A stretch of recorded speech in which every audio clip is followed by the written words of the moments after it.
La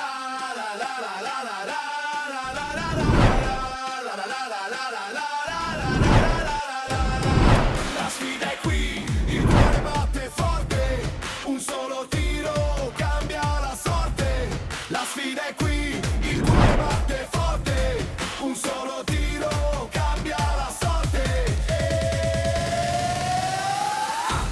Penalty, il gioco si decide qui. Penalty, emozioni fino all'ultimo sì. Penalty, ogni istante è magia. Penalty, la vittoria è energia. Penalty.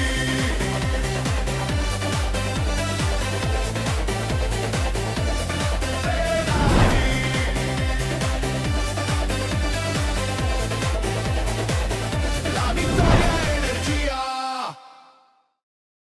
Telespettatori di TVM Palermo, ben trovati con Penalty, tutto il calcio di cui il calcio vero non parla mai. La seconda parte della nostra trasmissione, come al solito in onda ogni giovedì a partire dalle ore 21, per parlare sempre di calcio dilettantistico siciliano. In questa seconda parte parleremo soprattutto del campionato di promozione, pertanto apriamo subito con il girone A.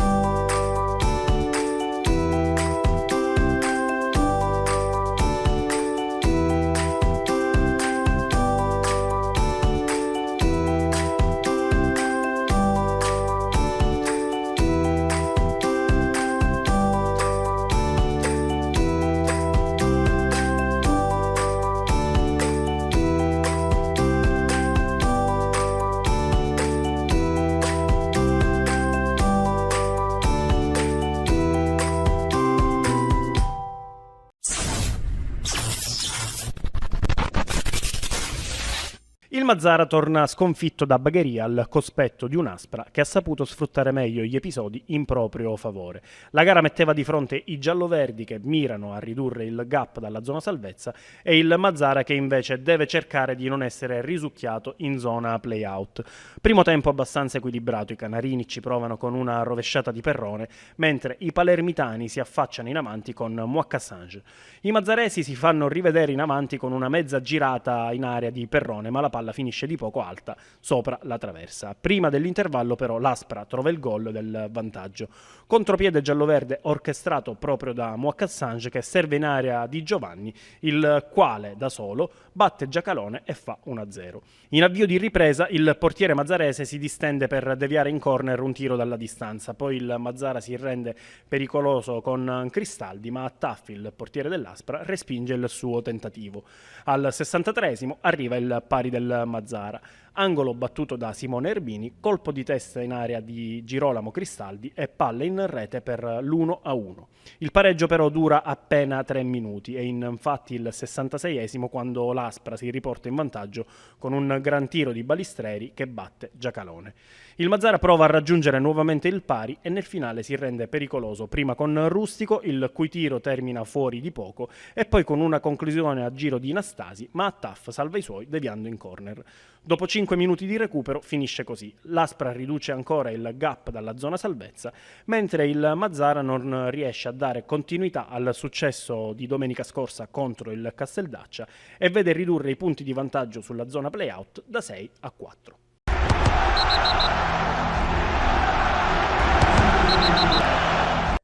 La domenica presentarsi in 14 alla ristinta, quello è un grosso problema. Se poi durante la partita riesci a perdervi anche qualche pezzo per battere, perché ci vuole pubalgia, perché dopo 20 giorni non ce la faceva più, capisci che stiamo parlando, posso parlare di tutto, ma allo stesso tempo parliamo di partiti perché hanno avuto delle problematiche di salute e quindi capisci bene che poi quando in settimana lavori sulla soluzione e poi la domenica mattina ti devi andare a mettere l'acqua calda, capisci che è un po' difficoltosa la cosa. Allora questo non sono alibi, è semplicemente da mettersi da testa a terra e cominciare a lavorare di nuovo durante questo inizio settimana, perché lo sapevamo che era difficile, perché il campionato fino alla fine sarà sarà questo.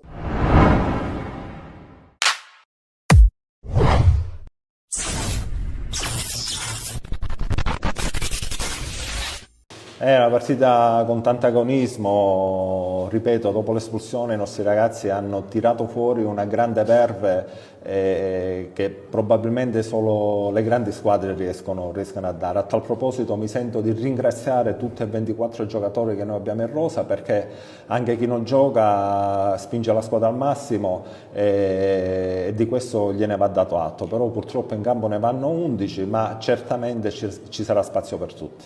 Ma all'interno della società c'è un entusiasmo devastante, devo dire, perché chi mi ha seguito negli ultimi 5 anni, insomma, ha potuto assaporare veramente dei grossi campionati che noi abbiamo fatto. Probabilmente 5 anni fa era impensabile che noi oggi potessimo toccare con mano il campionato di eccellenza, però siamo lì e questa è veramente la vittoria di tutti, della città soprattutto, perché uno dei nostri obiettivi principali è sempre stato quello di regalare alle città di Aragona delle emozioni uniche, e penso che nel vedere poi tanto pubblico, tanti bambini, tante famiglie, tante donne, certifica la bontà del nostro progetto.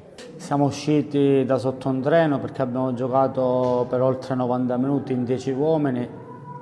Purtroppo non so se è un errore dell'arbitro o del nostro giocatore, però una squadra che deve vincere il campionato, che perlomeno gioca per posizioni ambiziose, non può commettere questi errori. In settimana il ragazzo sarà richiamato al sottoscritto, perché non voglio sentire poi abbiamo visto, non ha messo la mano, Noi siamo una squadra che si sta giocando tanto, quindi dobbiamo evitare di creare queste situazioni ambigue che poi possono compromettere il percorso del campionato. La squadra oggi ha dimostrato, lasciatemi passare il termine un po' volgare, un po' fuori costume nel mio modo di essere, ha avuto le palle, perché sembrava quasi una Juventus Galatasaray di mercoledì, squadra che ha palleggiato, ha lottato, ha avuto diverse occasioni, siamo andati in svantaggio, l'abbiamo ripresa, abbiamo ribaltato, ci hanno ripreso, abbiamo avuto la forza mentale per riportarla dalla nostra parte, quindi voglio fare i complimenti ai ragazzi, però lasciatemi dire, oggi i complimenti li devo fare al pubblico, perché senza la loro spinta forse questa impresa non l'avremmo fatta. È una vittoria pesante per come è venuta, questo sicuramente, anche in virtù di quello che è stato il risultato di ieri tra Gemini e Marineo, ci fa allungare su 2 dirette concorrenti, ma ancora c'è l'Alcamo che ancora deve recuperare la partita che per errore tecnico non è stata omologata e si deve rigiocare. Però noi dobbiamo continuare questo percorso, già da domani concentrati e sul pezzo per andare a giocare a Marineo.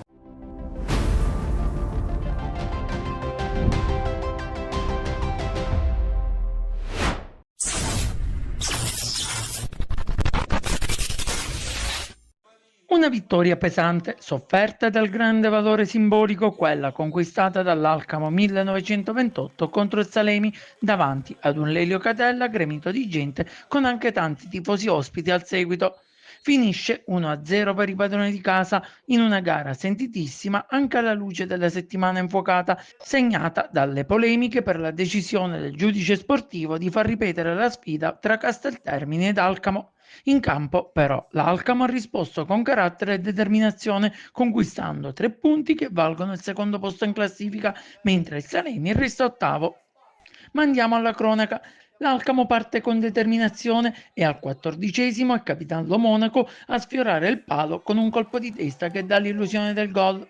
Al 28° ancora i bianconeri pericolosi con Lentini che dal limite dell'aria fa partire un potente sinistro che esce alto sopra la traversa.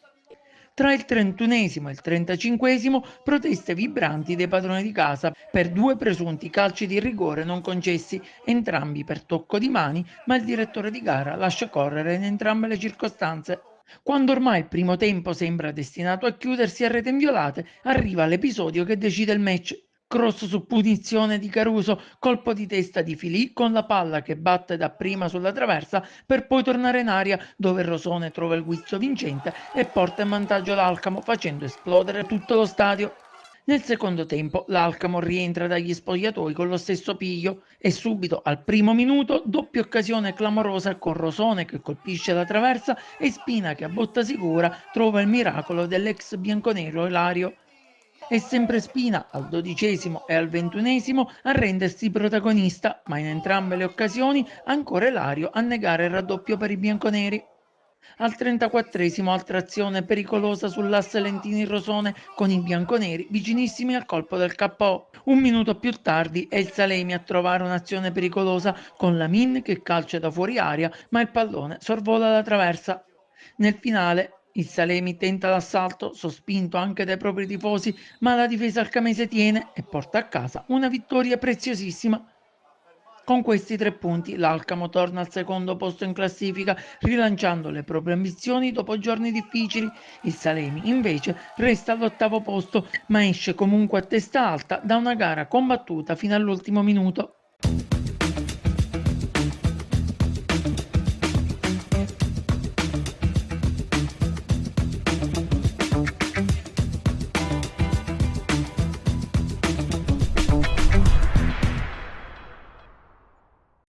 Voltiamo pagina, adesso parliamo del girone B.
C'è la voglia di consolidare il quinto posto in classifica e provare a blindare il piazzamento playoff per la Promende che ospita tra le mura amiche la Sant'Angiolese. Dopo la vittoria casalinga della scorsa settimana con la Pro Falcone, il gruppo giallorosso di Gabriele Patti va a caccia del secondo successo consecutivo. Cambria prova l'1 contro 1 dentro l'area, se la sposta sul destro, calcia il serie di rimpalli, poi la conclusione ben fatta, ci mette la manonna Cambria, ha un po' di spazio, rientra sul mancino, il traversone dentro, Sowe in precario equilibrio, non riesce a inquadrare la porta, buona chance per la Promende. Ancora Cambria, il traversone dentro, la palla che si stampa sulla traversa, ancora Sowe, traversone profondissimo sul secondo palo, bello lo stop di Mollura. Il tocco al rimorchio per D'Agostino che la mette dentro e sbuca Ousmane Sowe. La Promende già in vantaggio, gran colpo di testa di Sowe, bella la palla di D'Agostino messa dentro. Gueye con il sinistro, il suo rinvio è corto, Curro alimenta l'azione dentro, il colpo di tacco di Mollura, Sowe, stop, sinistro, potente, di poco alto, ci ha messo la mano ben fatta. Però questa sortita offensiva alla Sant'Angiolese, una delle prime avanzate della formazione bianco-azzurra, la conclusione di Sgro, Lima controlla, sfera alta, Gitto il rilancio lunghissimo che diventa un assist per Sowe, tutto solo Sowe, sinistro nell'angolo, raddoppio della Promende e 2-0 e festa per Ousmane Sowe, la doppietta, protesta un po' la Sant'Angiolese per il blocco di Curro su Gueye. Gueye nel cerchio di centrocampo avanza e poi calcia. Lima senza particolari problemi la blocca. Sowe, tanto spazio a sinistra, la palla dentro. Cambria sinistro, ben fatta, gli dice di no ed evita il tris della Promende. Il rimpallo favorisce Raneri che può allargare il gioco a sinistra c'è la sovrapposizione e poi la conclusione personale. Lima blocca a terra. Attenzione a questa chance di contropiede, Gitto si lancia, può puntare, ben fatta, va Gitto col destro, ben fatta, ci mette il piedone, ancora una gran parata del portiere della Sant'Angiolese. Cambria, soluzione veloce, il corner è corto per Ciccio Calcagno che gira su Curro, a spazio può armare il destro Curro.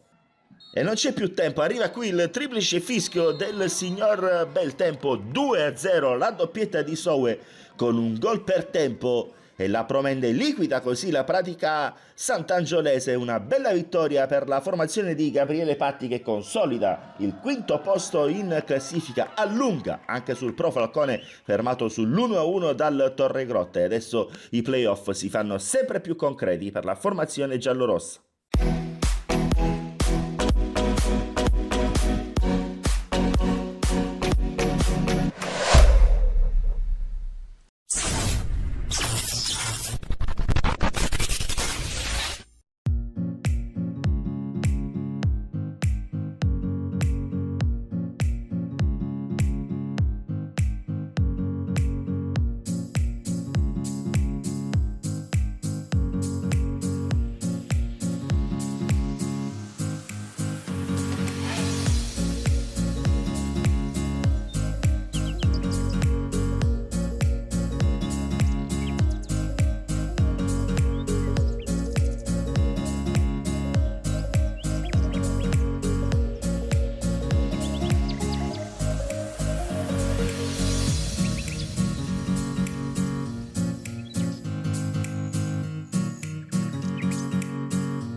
Parliamo adesso del girone C.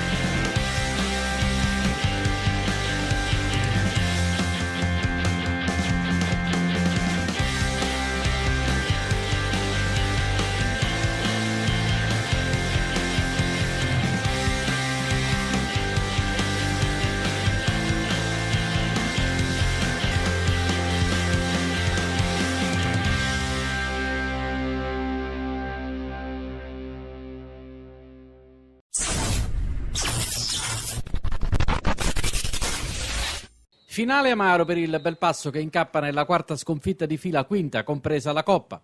I biancazzurri stazionano a 32 punti da un mese e mezzo, dal secondo al quinto posto in un paio di turni di campionato, e c'è subito l'urgenza di cambiare rotta a partire da Santa Domenica Vittoria domenica prossima. Momento delicato, complice anche l'assenza di Luca, Milizia, Castelli e in ultimo di Barberi infortunato. Vince al Nuccio Marino l'Aci Sant'Antonio che insegue il secondo posto. Minuto di raccoglimento in memoria del giovane belpassese Elia Fiammingo, scomparso nei giorni scorsi. Tributato un momento di silenzio a inizio gara per una partita dove l'11 di Diego Giuffrida si presenta con Costantino esterno di centrocampo e Calì più avanti. Il Belpasso risponde al tentativo di predominanza ospite, subito al tiro con Fichera respinta dalla Rosa, con Marino in serra, Calì per la rovesciata di Costantino dal limite neutralizzata da Biondi. Poi ancora un'avanzata dell'11 su apertura di Mascali, tiro abbastanza teso e palla sul fondo. I biancazzurri, controllando le sfuriate di Licciardello e Sciuto, strano ma in generale tutta la difesa gestisce ottimamente ogni pallone, spingono per un risultato positivo. Punizione di Tomarchio, qualche protesta per presunto atterramento di Mascali e si prosegue. Accesi molto pericolosi alla mezz'ora, Sciuto da buona posizione chiama la Rosa a un importante intervento per mantenere le reti inviolate. Nelle finali di tempo Costantino contro Gallo, il capitano ospite non va troppo per le buone, nasce qualche diverbio tra i 22 in campo in una partita sino a quel momento senza troppi cenni di nervosismo e a farne le spese sono in serra da un lato e Genovese dall'altro. Si riprende al rientro in campo in 10 contro 10. Belpasso avanti ma senza cattiveria, qui Tomarchio disegna sul secondo palo, non ci arriva Cucinotta. Poi esce alla grande Sant'Onofrio che alza il contagiri. Cross deviato da Bella che rischia l'autorete, solo angolo per i locali. Che si affidano al decimo a Viaggio e Gabriele Marino al posto di Di Perna e Costantino per i primi due cambi di Giuffrida. Più tardi Sapere rileverà Cucinotta. Proteste a metà tempo. Gallo, ricordiamo già ammonito a contatto, comunque non clamoroso con Sant'Onofrio, commette fallo. Protesta il Belpasso per un eventuale secondo giallo. Biondi anticipa Peppe Marino diretto in porta al quarto d'ora. Dall'altro lato, Strano devia in maniera decisiva un tiro di Fichera. Risponde Mascali su punizione, pallone alto. Occasione Belpasso nel momento clou. Si parte da Calì dal retro che avvia Mascali e Sant'Onofrio. Si distende la squadra di casa, Sapere segue il terzino smistando e cambiando gioco verso Peppe Marino che avanza a sinistra. Serie di finte, cross mancato da Sant'Onofrio ma letto bene da Viaggio. Tiro a botta sicura, Motta protegge i Sant'Antonesi e Gallo risponde a Tomarchio.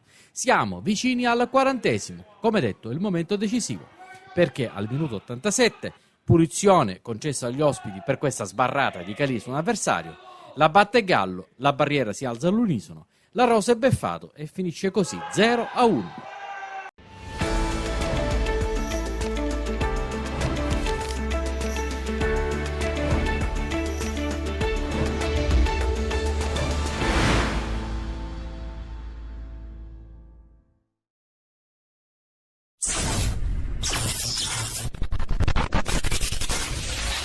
Dopo 3 mesi di attesa l'Atletico Messina torna al successo e lo fa battendo il più quotato Valdinisi, squadra in piena zona playoff. La vittoria è anche l'occasione per dare il benvenuto ad Alessandra, figlia del neopapà e preparatore dei portieri Cocco Imbesi.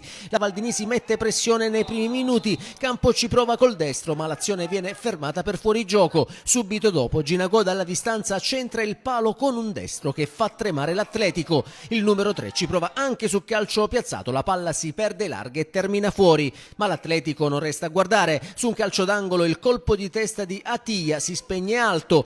Poi Di Natale su punizione chiama Arena alla parata. La Valdinisi torna a spingere, prima Ginagò calcia col sinistro ma senza fortuna. Poi Chacon servito in aria tenta il pallonetto ma viene fermato per fuorigioco. E infine un diagonale sempre di Chacon termina largo alla destra di Previti. Poco dopo è invece Puccio a servire in aria a Badia. Tiano salva tutto in extremis. Nella ripresa il ritmo non cala. Campo mette in aria un pallone velenoso. Chacon manca l'impatto per centimetri. Poi Madia calcia di sinistro, Previti respinge, l'arbitro però ferma l'azione per un tocco di mano del numero 11, ma il calcio sa essere crudele. Sul ribaltamento l'Atletico passa in vantaggio quando Capitan Tiano finalizza l'ottima sponda di Garufi praticamente da 0 metri, facendo esplodere i tifosi biancoazzurri.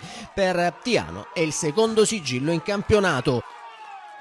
La Valdinisi accusa il colpo e l'Atletico non si ferma. Thiago Silva entra in area e batte Arena con un sinistro preciso, 2-0 e seconda firma in maglia biancoazzurra per l'attaccante. I biancorossi però non si arrendono. Puccio prova in diagonale ma la palla non centra lo specchio per centimetri e poi sempre lui con un mancino a giro colpisce la parte alta della traversa. Spinge la Valdinisi e Tomasello costringe Previti a rifugiarsi in angolo. Sul corner arriva però il gol che riapre la partita grazie a Campo che da pochi passi accorcia le distanze sul 2-1. La Valdinisi ci crede nel finale, tenta il tutto per tutto, ma la difesa dell'Atletico regge, Previti e compagni respingono anche la conclusione del neoentrato Gentile. Finisce 2-1, l'Atletico conquista 3 punti pesanti e sale a 17 restando al terzultimo posto. La Valdinisi invece cede terreno e scivola al sesto posto, fuori dalla zona playoff che rimane comunque a un tiro di schioppo.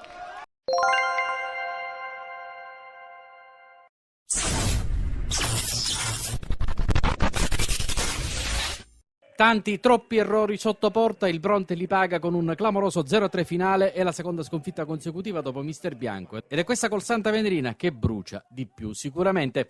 A freddo, tiro di scapellato a fil di palo per gli ospiti, poi solo Bronte, Caruso a tutto gas, lancio in zona centrale al limite, San Filippo di sinistro, appena alto. Poi cross di piazza, testa di Saccullo senza cattiveria. Da sinistra riprova la discesa Spitaleri, troppo lungo l'assist per Spartà, esce Maniscalco e blocca.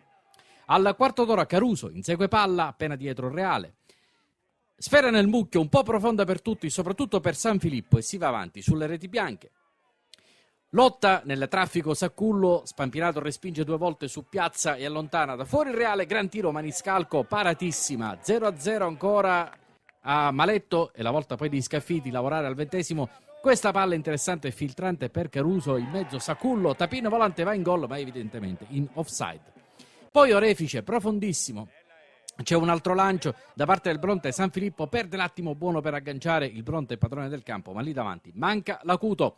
Saccullo, altro colpo di testa sul lancio di San Filippo, niente da fare, tutto più semplice per la capolista che zitta zitta al 26° passa Citriglia, respinge su Sinatra che però insiste e indietreggia su Scapellato, palla di ritorno e da posizione decentrata il Bronte va sotto 0-1, un gol quasi inatteso.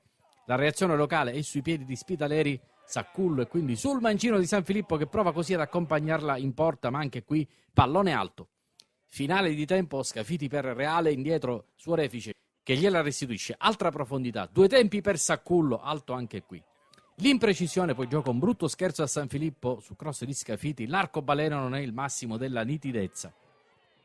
Proteste nel finale di tempo, Caruso accelera all'ingresso dell'area, arresta la sua corsa contro Spampinato, estremi possibili per la massima punizione, ma si prosegue secondo l'arbitro Rotulo di Agrigento, rivediamo anche d'altra angolazione questo presunto episodio da penalty non concesso al Bronte. A chiudere il primo tempo una girata di Spitaleri bloccata e poi un'occasionissima che rappresenta forse l'ultima chiamata per non prolungare ulteriormente lo svantaggio. Saccullo apre per Spitaleri, cross, San Filippo di testa trova Maniscalco. Così, ripresa, 0-1 il parziale, Scafiti allarga per Caruso, sinistro sull'esterno della rete. Quindi occasione nel mucchio da cui gli ospiti ne escono ancora indenni sulle offensive di Scafiti, Spartà e Saccullo. Per il centravanti è una domenica no look sul lancio di Reale a vuoto. Ma soprattutto il neoentrato Ruffino vede l'1-1 stamparsi contro Maniscalco sugli sviluppi di calcio d'angolo. Deviazione decisiva importante questa per il pareggio e poi ancora dalla bandierina qualche protesta ma con strattonamenti da ambo i lati. e in questo caso torna protagonista Saccullo. Il Santa Vendrina, pericoloso sino a quel momento con Biondi dalla distanza fermato in tuffo dall'attento Citriglia, dopo i pericoli scampati a cavallo della mezz'ora, non concede sconti, raddoppiando dalla distanza con Pisa Sale e triplicando con Spampinato sugli sviluppi di calcio d'angolo, il tutto nel giro di 6 minuti. Con questo 0-3 la partita finisce qui, resta il tempo per 2 interventi di Citriglia utili solo per le statistiche e per gli ingressi in campo dalla mezz'ora in poi di Montagno, Saitta, Strace e D'Aquino. Al Bronte il compito di un immediato ritorno ai 3 punti. Il prossimo appello sarà il Riviera Nord a Messina. Qualche speranza di rientrare nel giro playoff, vista la quinta posizione degli avversari, provando a dare un senso al campionato, passando dallo stretto domenica a 6 turni dalla fine della stagione.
Il Riviera Nord non si ferma più, quarta vittoria consecutiva, 3-0 sul campo del Città di Mister Bianco e playoff sempre più vicini. Una prova di forza nel momento chiave della stagione, servivano punti, sono arrivati con personalità, cinismo e qualità. La gara si apre con i padroni di casa in avanti, il Mister Bianco parte con coraggio, ci prova 2 volte nei primi minuti ma senza creare veri problemi all'estremo difensore ospite attento e sicuro tra i pali.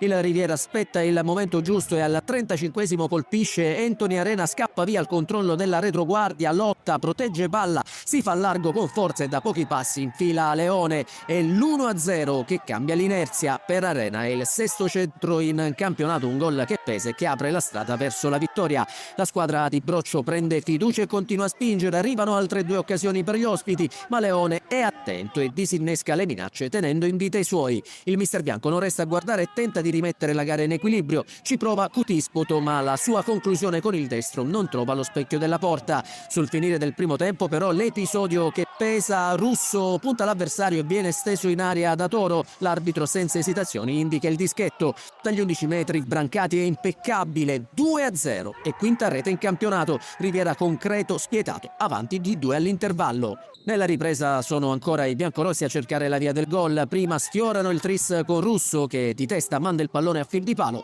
poi al 48esimo arriva il colpo che chiude i conti, ancora Arena a costruire, ancora Russo a finalizzare, pallone alle spalle di Leone, 3-0 e pratica Mister Bianco archiviata. Sull'onda dell'entusiasmo il Riviera continua ad attaccare, Ambriano prova per 2 volte a scardinare la porta avversaria ma senza successo. Cambio per gli ospiti, fuori Ipsaro e Ambriano, dentro D'Amico e Tripoli. Il Mister Bianco torna a farsi vedere in avanti ma prima l'arbitro ferma tutto per fuorigioco, poi è Gualberti a dire di no alla conclusione velenosa dei locali. Ancora girandola di cambi per il Riviera esce l'esperto Brancati, entra Briganti, spazio anche ai giovani, esordio per Di Maria classe 2008 e per Cutroneo classe 2007, una squadra che ha iniziato la gara con 6 under in campo, segnale di progettualità. Nel finale c'è ancora tempo per un'ultima azione del Riviera con Arena che viene fermato dall'intervento di Leone che blocca anche la successiva ribattuta. Infine cartellino rosso per il tecnico del Mister Bianco Suriano, costretto a lasciare la panchina. Finisce 3-0, il Riviera Nord sale a quota 35 punti, aggancia il 4° posto e guarda avanti con ambizione. Il Città di Mister Bianco resta fermo a 24 con 7 lunghezze di margine sulla zona play-out. E chiudiamo il tabellino del campionato di promozione parlando del girone D.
Un sabato da dimenticare e in fretta in vista delle prossime sfide di campionato per i biancazzurri di Mister Di Matteo.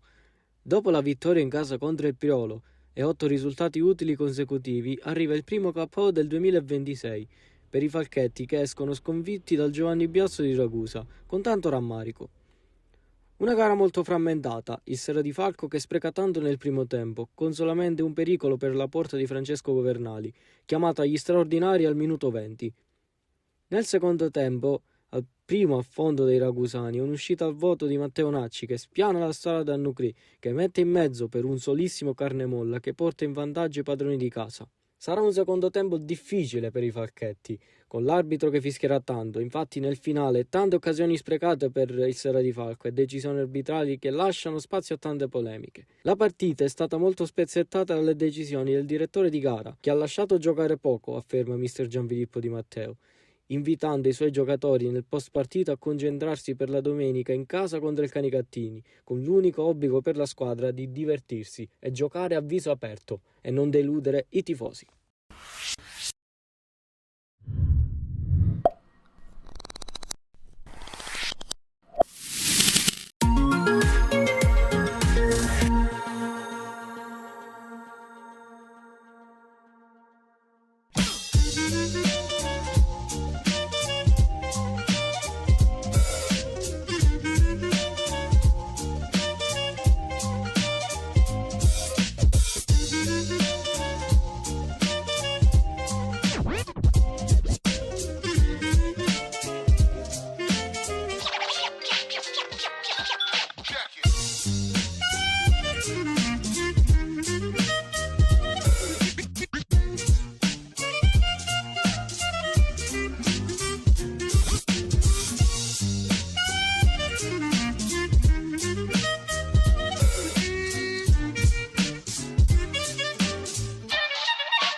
Chiudiamo qui la nostra puntata di Penalty, grazie per essere stati con noi, ci vediamo la prossima settimana puntuali il giovedì sera a partire dalle 21.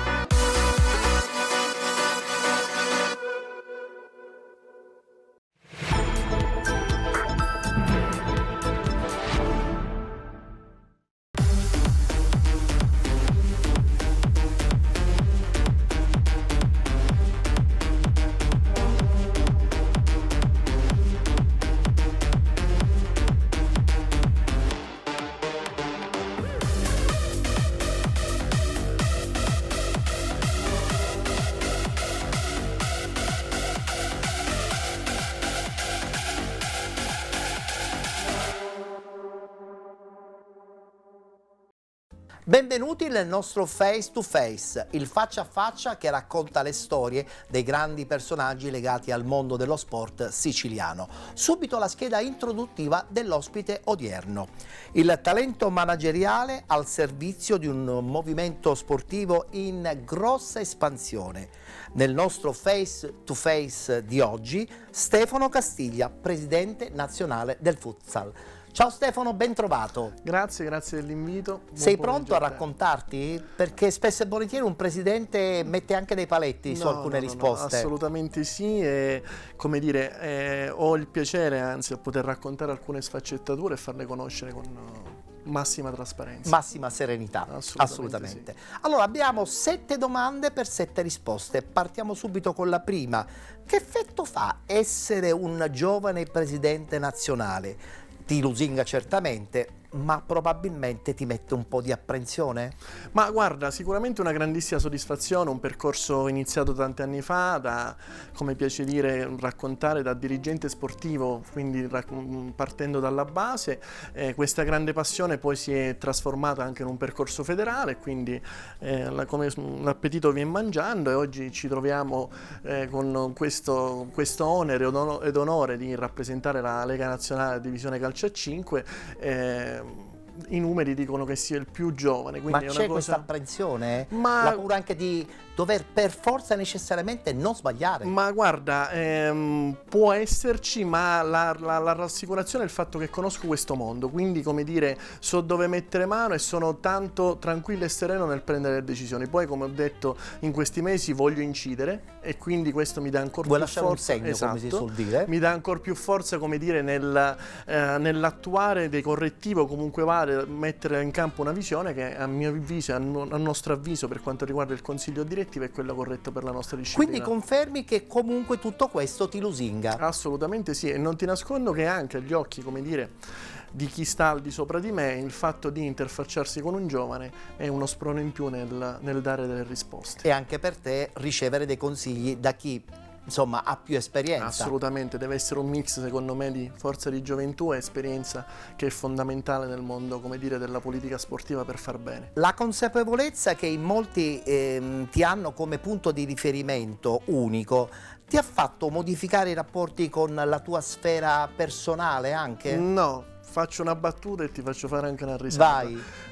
Eletto presidente, io naturalmente, come dire, continuo a rispondere al telefono, chi ha i miei contatti, dirigenti, presidenti, continuo a essere disponibile e qualche presidente amico mi dice no caro presidente, adesso devi iniziare anche tu a non rispondere al cellulare, quindi come dire ci facciamo sempre una grassa risata, ma io punto a rimanere sempre con i piedi ben saldati per terra, concentrandomi sulle cose e cercando di dare il più possibile risposta alle nostre società che sono, come dire, motore della disciplina. Quindi non è vero che insomma sono cambiati i rapporti con gli altri, anzi forse li hai cementati di più. Non solo, ma come dire, questa carica mi responsabilizza ancora di più nel dover dare le risposte nelle difficoltà che comunque vada oggi ci sono, perché come mi piace dire i presidenti sono dei buoni eroi sportivi che portano avanti il sociale nei vari territori, come nel caso nostro, perché come dire, a prescindere dalla categoria apicale che è la Serie A, ma ci sono altre categorie fino alla Serie B che non è altro, come dire, di rappresentanza dei vari territori. Noi è una disciplina che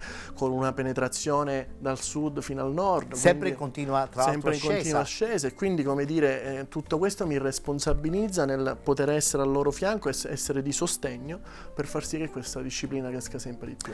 Ma fuori dal futsal, Stefano Castiglia com'è veramente? Perché insomma si può ritenere un uomo fortunato? Dico sempre che a prescindere da una grande preparazione che serve e competenza in tutto quello che serve, non ci si inventa. Esatto, assolutamente sì. Io dico sempre che ci vuole anche un piccolo fattore C e quindi in questo caso, come diremmo in francese, ci vuole un pizzico di fortuna che sicuramente serve, e poi bisogna sempre trovarsi pronti. I treni passano una sola volta e quindi è importante saper salire sul treno e poi la parte più complicata viene dopo nel dover dare risposte, come ti dicevo prima. Ecco, tutto questo quando parliamo dell'universo futsal, ma fuori dal futsal, insomma, il tuo carattere si è un po' trasformato oppure continui ad essere il solito Stefano. Assolutamente, io continuo a essere l'amico della porta accanto, nella mia vita faccio l'imprenditore, vivo a Cefalù, la mia è una famiglia che da sempre lavora nel campo turistico e come dire, un pregio che in tanti mi hanno sempre attribuito è il fatto di essere l'amico della porta accanto, il titolare della porta accanto, l'imprenditore vicino ai bisogni dei propri dipendenti, e questa è una cosa, come dire, che mi tramanda la mia famiglia, è una cosa che conservo gelosamente e continuo a mettere in campo oggi. La metti in campo anche quando parli giustamente di valori sportivi. Assolutamente, assolutamente. Ti serve?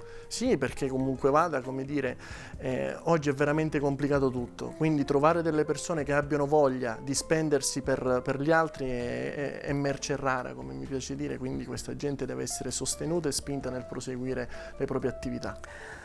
La prossima domanda è un po' particolare, vediamo come reagirai. Allora, prima del tuo arrivo alla presidenza appunto del movimento in crescita del futsal, hai avuto la sensazione che il tuo percorso fosse già segnato, che tu fossi veramente un predestinato? Sì, nel senso che tante volte, anzi, ho cercato di sottodimensionare questa, come dire, questa aspettativa, perché anche da consigliere in tanti mi dicono oggi, eletto presidente, era nella tua skill, era nei tuoi modi di fare, era nel tuo modo, come dire, di porsi. Eri un predestinato. Ero un predestinato. E un'altra persona una volta mi ha fatto un bellissimo complimento dove, come dire, nel saper dirigere bisogna essere bravi a saperlo fare. Ognuno ha la sua caratteristica. E mi hanno sempre attribuito, anche dal ruolo di consigliere, ancora prima dal delegato assembleare, la grande volontà di far squadra, ma soprattutto di raggiungere gli obiettivi. Quindi in questi anni da consigliere del mio ex presidente Bergamini, come dire, il sogno, come mi piace identificare questo percorso, era ben chiaro nel mio percorso. Non sapevo, come dire, speravo di raggiungerlo e ci siamo riusciti. E quando l'hai raggiunto, allora sì che hai pensato, beh, forse ero veramente un predestinato. Assolutamente sì. E sei rimasto doppiamente contento, no? Perché il raggiungimento anche di un tuo probabilmente sogno, no? Assolutamente, un obiettivo, era un qualcosa di bello. Tornando al discorso che facevamo prima, arrivare così presto, anagraficamente parlando, in un mondo che comunque vada esprime pochi rappresentanze federali così giovani, è una bella medaglia che voglio mettermi al petto, ma ancora di più deve essere da sprono, come dire, per ringiovanire questa classe federale che comunque vada, serve sempre un ottimo mix fra gioventù e saggezza e esperienza. Cambio completamente argomento e dico, vivi in una bellissima Cefalù, ma insomma la tua vita trascorre anche momenti importanti nell'immortale Roma. Cosa ti porti ogni volta che viaggi dalla tua bella Sicilia? Guarda, dalla Sicilia porto la serenità e la solarità di vivere in una terra bella come la nostra. Vuol dire che a Roma sono più freddi? Come carattere e come temperatura? No, però voglio dirti, noi viviamo in un paradiso, quindi ci aiuta anche ad affrontare le giornate in maniera sicuramente migliore, ed è un vanto perché, come dire, quando vengono a trovarmi in sede o comunque vada, giro io gli uffici, il fatto di essere di Cefalù è comunque un qualcosa di bello che come risposta ricevo sempre: ma quanto è bella Cefalù.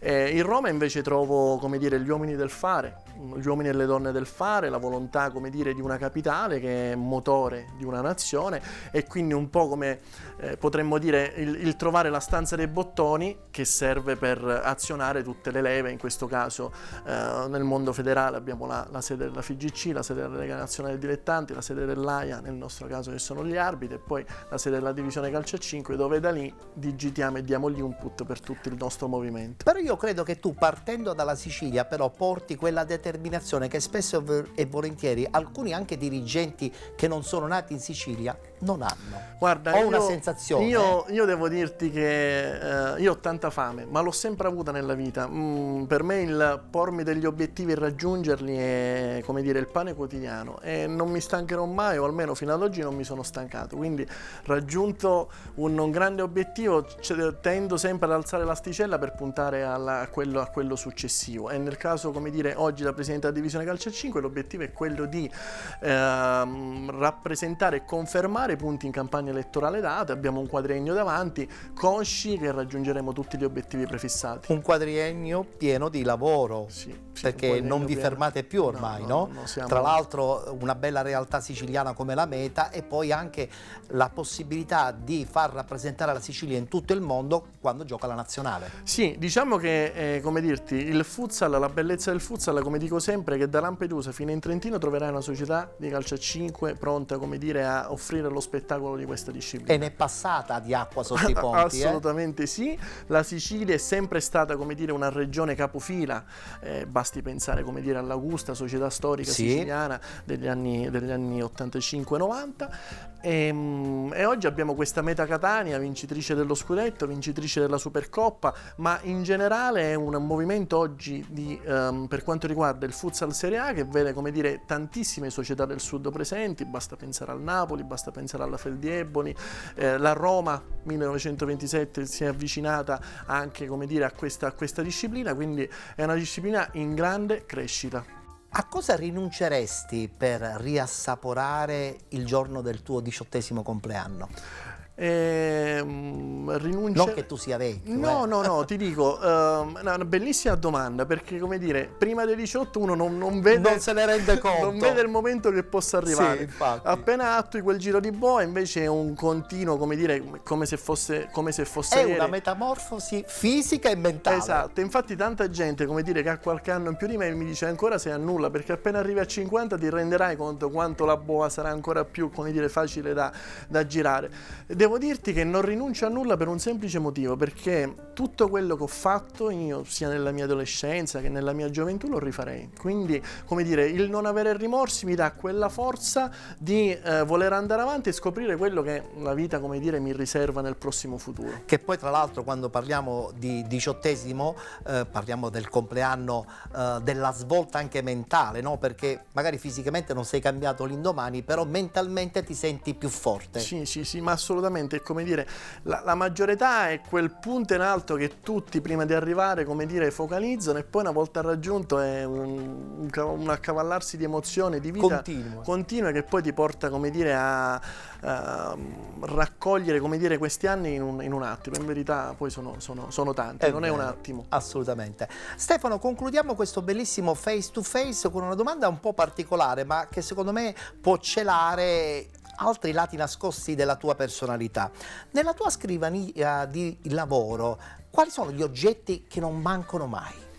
Un oggetto Io escluderei il computer comunque. No, un oggetto che in tanti, come dire, sono contenti di trovare perché è molto colorato. Io amo gli evidenziatori e quindi nella mia scrivania tengo sempre gli evidenziatori, poi in base ai colori, come dire, ho degli evidenziatori su dei punti importanti che utilizzo con dei colori, altri meno, ma sicuramente tutto quello che è penne, fogli ed evidenziatori sono cose che mi servono, come dire, per calendarizzare e gestire la mia giornata. Diciamo che sono oggetti che su una scrivania ci possono pure stare, ma qualche oggetto particolare, un talismano o altro? Ma guarda, ti dico che dettato anche dal dono che ho ricevuto da qualche mese in divisione, e quindi nella mia sede romana ho messo una foto di mia figlia. Ci quindi può pure stare. Questo è, come dire, una bellissima cornice che tengo lì con la foto della bambina che, come dire, lo sguardo va sempre lì in queste giornate di distacco rispetto alla famiglia. Che magari solo guardandola puoi capire se quella cosa va fatta in una maniera o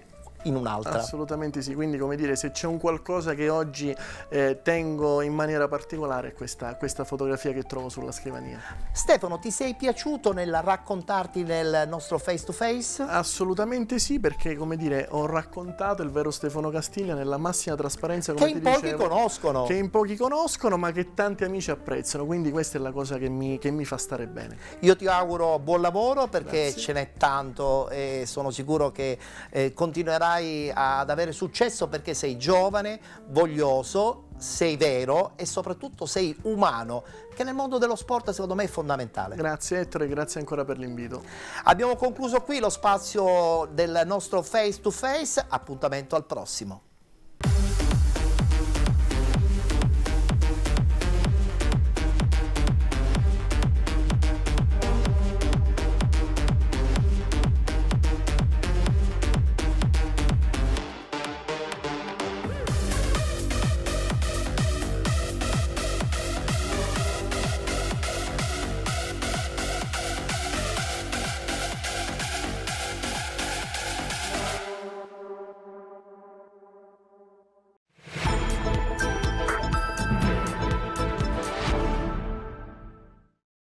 doppio appuntamento di penalty sul canale 19 di TVM Palermo, il mercoledì alle 15:30 ed il giovedì alle 21. Parliamo solo di calcio dilettantistico siciliano. Da non perdere.